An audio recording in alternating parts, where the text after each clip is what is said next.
திமுக தலைமையை கண்டித்தும் இந்த உண்ணாவிரதத்தை ஏற்பாடு செய்து நடத்தி கொண்டிருக்கிற தமிழ்நாடு சத்திரிய நாடார் இயக்கத்தின் நிறுவன தலைவர் திருமதி சந்திரன் ஜெயபால் அவர்களே, வரவேற்புரை வழங்கியிருக்க கொட்டிமுழக்கம் ஏ முருகன் அவர்களே, இந்த உண்ணாவிரத போராட்டத்தை தொடங்கி வைத்த திருமதி வி.டி. பத்மநாபன் நாடார் அவர்களே, தமிழ்நாடு நாடார் சங்க தலைவர் முத்துரமேஷ் அவர்களே, இந்த அரங்கில் வீட்டில் இருக்கிற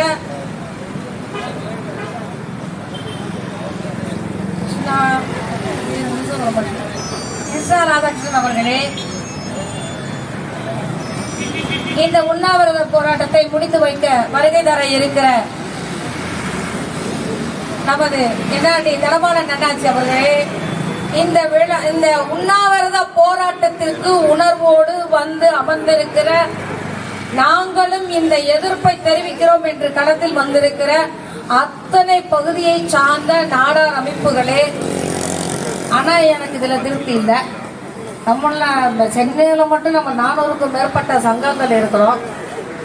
உண்மையில இந்த காமராஜரை குறித்து இழிவுபடுத்தி ஒருத்தர் பேசுகிறார் என்றால் நாடார் அமைப்புகள் மட்டும்தான் கொதித்தர வேண்டுமா என்ற கேள்வி ஒன்று இருக்கிறது. நாடார் அமைப்புகளே கூட கொதித்தரவில்லை என்றால் யார் கொதிப்பதில் போகிறார்கள் என்ற அடுத்த கேள்வி இருக்கிறது. நாடார்கள் என்றால் போராட்டத்துக்கு வரமாட்டாங்களா அப்படின்னு ஒரு கேள்வியெல்லாம் எல்லாம் கேட்டு பார்த்துட்டு இருக்காங்க. இல்லை, நாடார்கள் போராட்டத்தை கையில் எடுத்து விட்டால் நீங்கள் இயங்க முடியாமல் போய்விடுவீர்கள். அதனாலேயே கொஞ்சம் நிதானமாக சிந்தித்து உங்களை என்ன நீங்க ஏதாவது ஒரு வாய்ப்பு கொடுத்தா மன்னிப்பு கேட்டுருவீங்க, இனிமே பேச மாட்டீங்கன்னு நாங்க ஒரு சின்ன எதிர்பார்ப்போட காத்திருக்கிறோம். திமுக தலைமை அந்த எங்களது காத்திருப்பை தவற விட்டு விட்டது. இனி இது மிகப்பெரிய விஷயமாக மாற இருக்கிறது. முதலில் இந்த திருச்சி சிவா அவர்களின் காமராஜரை இழிவுபடுத்திய அந்த குரலுக்கு பாட்டாளி மக்கள் கட்சியின் சார்பில் மருத்துவர் அன்புமணி ராமதாஸ் அவர்கள் எனது கண்டனத்தையும் அங்கு பதிவு செய்யுங்கள் என்று அவர் உடனே அறிக்கை கொடுத்திருந்தார். அவர் பதிவு செய்யுங்கள் என்று சொல்லி இருந்தார். நண்பர்களே, இன்னைக்கு நடந்து கொண்டிருக்கிற தமிழ்நாடு அரசு, நான் திமுக பேச ஆரம்பிச்சேன்னா கட்சி விஷயமா மாறிப்பிடும், அது பேச வேண்டாம்னு நினைக்கிறேன். தமிழக அரசு என்ன தமிழக மக்களுக்கு செய்து கொண்டிருக்கிறது? நாங்க அன்றாட எங்களுக்கு அடிப்படை வாழ்வாக இருக்கிற விவசாயம் தனியா நடந்துட்டு இருக்கா. இங்க தமிழகம் அதுக்காக என்ன செய்து கொண்டிருக்கிறது? எங்களுக்கான நீர் ஆதாரம், அணை, ஆற்றுகளோட தடுப்பணை, இல்ல எந்த விஷயத்துல விவசாயிக்கான இடுபொருள் ஏதாவது எடுத்துருக்கிறீங்களா? இல்ல. என் பிள்ளைகளுக்கான கல்வி அரசு பள்ளிகளை எத்தனை மூடி இருக்கிறீங்க? காமராஜர் காலத்தில் 25 மாணவர்கள் இருந்தால் அங்கே ஒரு ஓராசிரியர் பள்ளி தொடங்கப்பட்டது. அந்த பள்ளிக்கான இடத்தை வழங்கியது பெரும்பாலும் நமது சமுதாயத்தினர். அதை யாரும் மறுக்கவோ நிராகரிக்கவோ முடியாது. ஆனா இன்னைக்கு எத்தனை அரசு பள்ளிகள்ல இன்னைக்கும் எங்க குழந்தைங்க போனா காலையில, அதுவும் பெண் குழந்தைங்க போனா காலையில போனா வீட்டுக்கு வந்துதான் கழிவறையை நோக்கி போறாங்க. அடிப்படை வசதியான கழிவறை வசதிகள் இல்லை. அங்க அரசு பள்ளிகள் எத்தனை பெண் குழந்தைகள் பாலியல் வன்கொடுமைக்கு ஆளாக்கப்பட்டு சிதைக்கப்பட்டு, ஏன்னா காம்பவுண்ட் வால் கிடையாது, ஏன் உள்ள வரான் போற வர கிடையாது.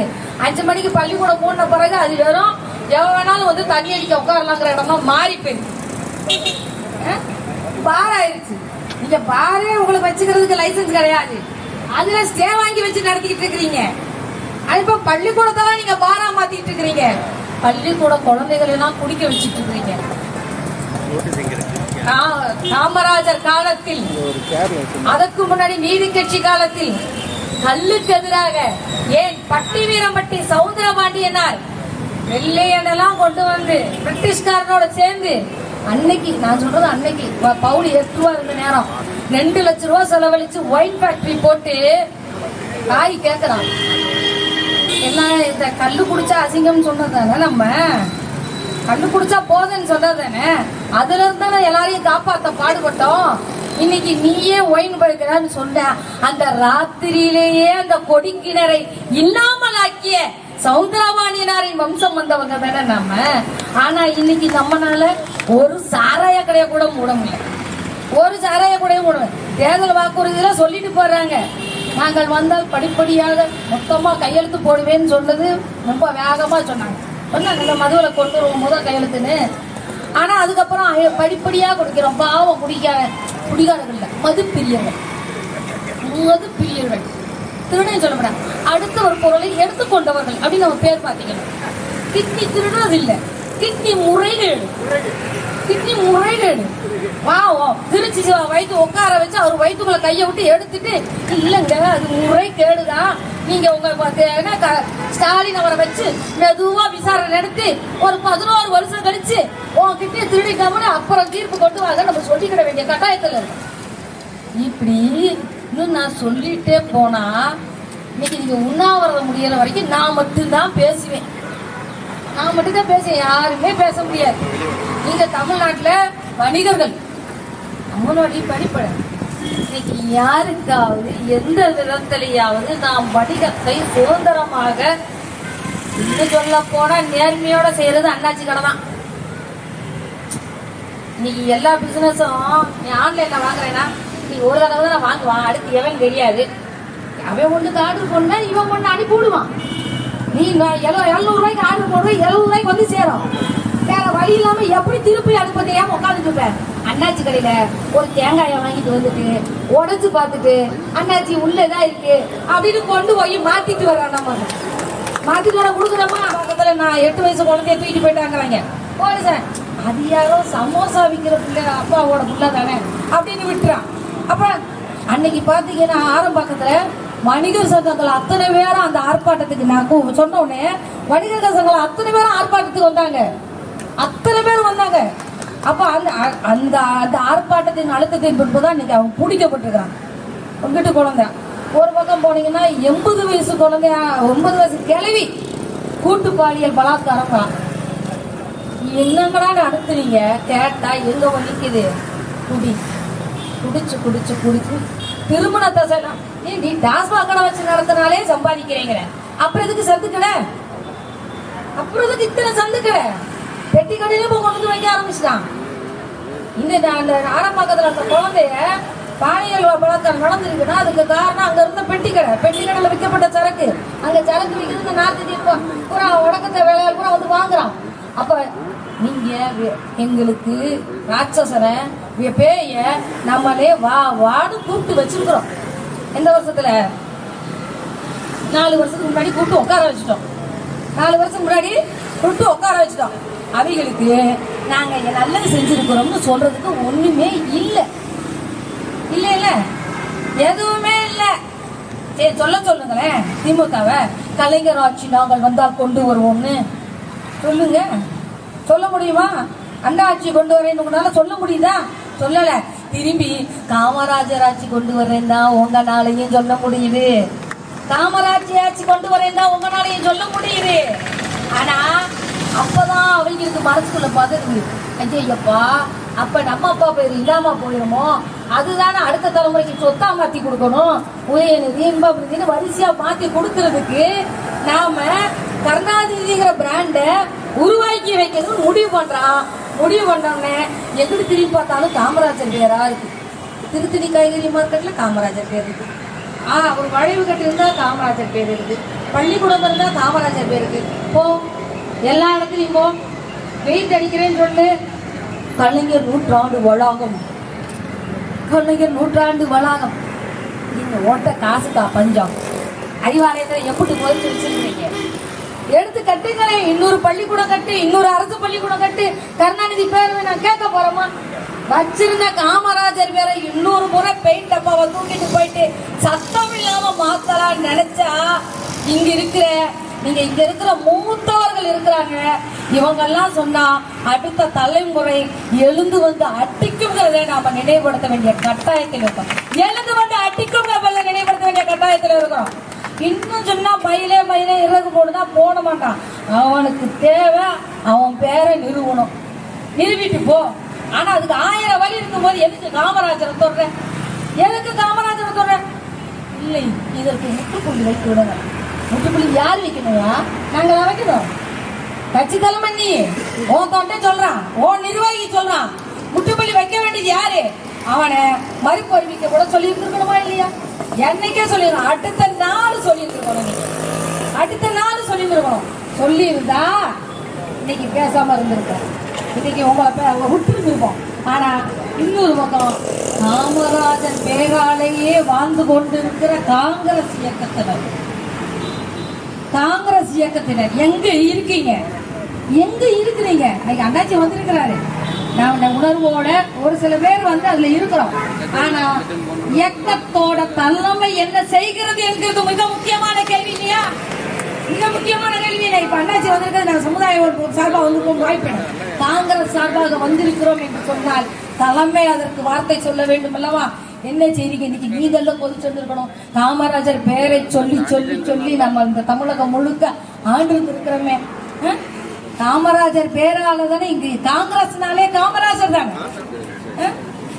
தமிழ்நாடு நாடக சங்கத்தினர் முத்துரமேஷ் அவர்கள் அருமையாக சொன்னாங்க, இவங்க இங்கிட்டு திரும்பிக்கிட்டு மாறுறதுக்குள்ள பேனர் வச்சுருவாங்க, நீங்க எல்லாருக்கிட்டையும் கவனமா நடக்கணும். உண்மையில நடந்த சம்பவம் ஒண்ணு. காமராஜர் கேட்கிறார், எமர்ஜென்சி பீரியட்ல கருணாநிதிக்கு ஆட்சி வருவதும் பயம். இன்னைக்கும் கனிமொழி எங்க பிடிச்சிருவாங்களோ பயத்துல தானே டெல்லி போனாரு. நாம வெள்ளத்துல பாடுபட்ட நம்மளுக்கு வெள்ளத்துக்கு காசு வரல, தூத்துக்குடி திருத்த காசு வரல போனாரு, போலையே. கனிமொழி பதவி போயிருக்கோம் தானே ஓடுனாங்க. அவர் பதவி போயிருமோந்தே ஓடினாரு. ஓடி போய் என் பதவி போயிருமோன்னு பயத்துல கேட்கும் போதுதான் அப்போதான் அவருக்கு ஜனநாயகம் பத்தி எல்லாம் கவலை வருது. இப்ப மன்னராட்சி தான் நடந்துட்டு இருக்கு தமிழ்நாட்டுல மன்னராட்சி தான் நடந்துட்டு இருக்கு. அப்பா மகன் பேரை நாமெல்லாம் கைதட்டி பார்த்துட்டு இருப்போம். திமுக அத்தனை பேரும் கைதட்டி உட்கார்ந்துட்டு இருப்பாங்க மன்னராட்சின்னு. ஆனா அவர்கள் சொல்வாங்க ஜனநாயகம் சமூக நீதி, ஜனநாயகம் சமூக நீதி என்று.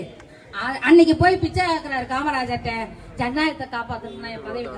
அன்னைக்கு சொல்லி அனுப்பிடுறாரு காமராஜர். இந்திரா காந்தியை தப்பு செஞ்சாலும் இழுத்து பேசினார். இந்த துணிச்சல் ஒரு நாடார் தவிர வேற யாருக்கு வராதுங்க. எந்த பதவிக்கும் பணத்துக்கும் எதிர்பார்த்துட்டு உட்கார்ந்துருக்கல. சரின்னா சரி, தவறுன்றா தவறு இல்லையா? அன்னைக்கு காமராஜர் இந்திரா காந்தியும் எதிர்த்து சொல்லுகிறார்.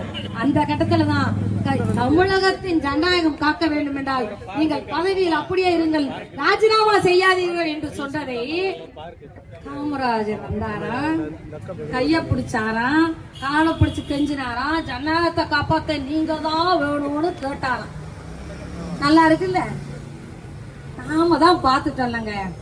ஒரு சக்கரை மூடைய காணம்னு கேட்டா சர்க்கரையை எறும்பு தூக்கிட்டு போயிருச்சுனோ, சரிங்க எறும்பு தூக்கிட்டு போச்சு, சாக்கங்க என்ன கேட்டா கரையா அரைச்சிட்டு போகணும் சொல்ற ஆட்சி தானே.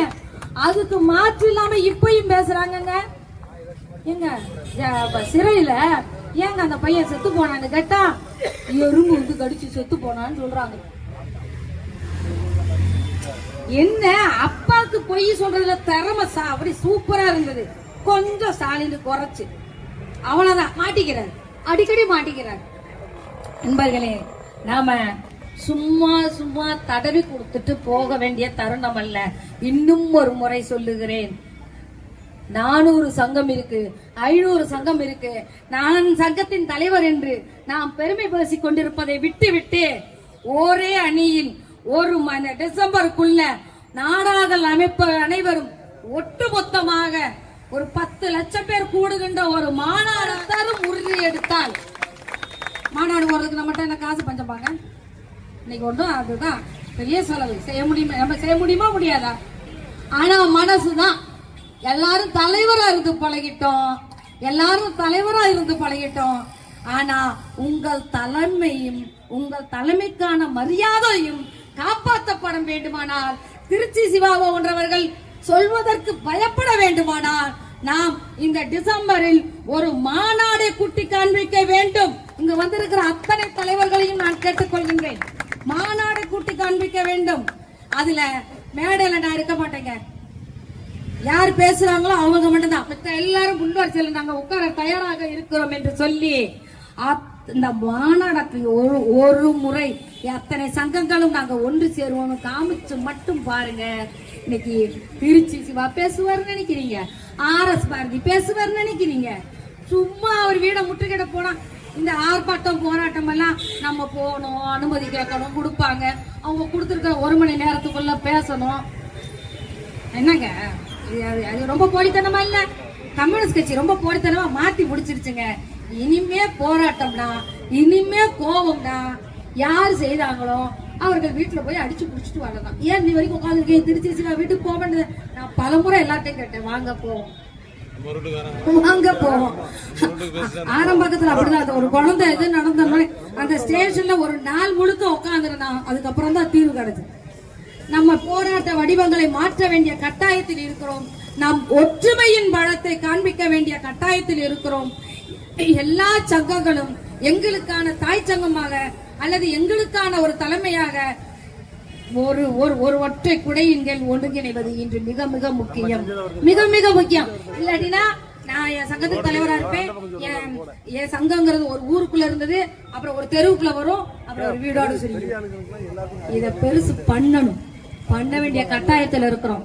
பட்டி வீரன்பட்டி சுயமரியாதை மண்டியில் இருந்து பட்டி வீரன்பட்டி சவுந்தர பாண்டியனார் தன் சமுதாயத்தை மட்டுமல்ல அனைத்து சமுதாயம் யாரெல்லாம் கஷ்டப்படுகிறார்களோ அத்தனை சமுதாயத்தையும் ஒருங்கிணைத்து எத்தனை வருஷம் செங்கல்பட்டு மாநாடுக்கு முன்னாடியே அவர் ஒரு பெரிய மாநாடு ஏற்பாடு செய்திருக்கிறார். அத்தனை பேரையும் ஒருங்கிணைத்து இருக்கிறார். அத்தனை பேரின் சமுதாய பிரச்சனைகளுக்கு தீர்வு கண்டிருக்கிறார்.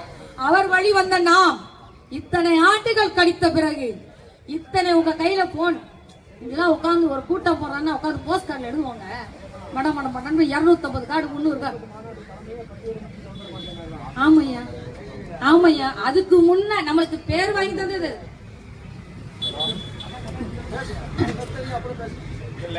இல்ல. ரைட்டு தான் அவர் சொல்றது. செங்கல்பட்டு மாநாடுக்கு அவர் தான் தலைமை.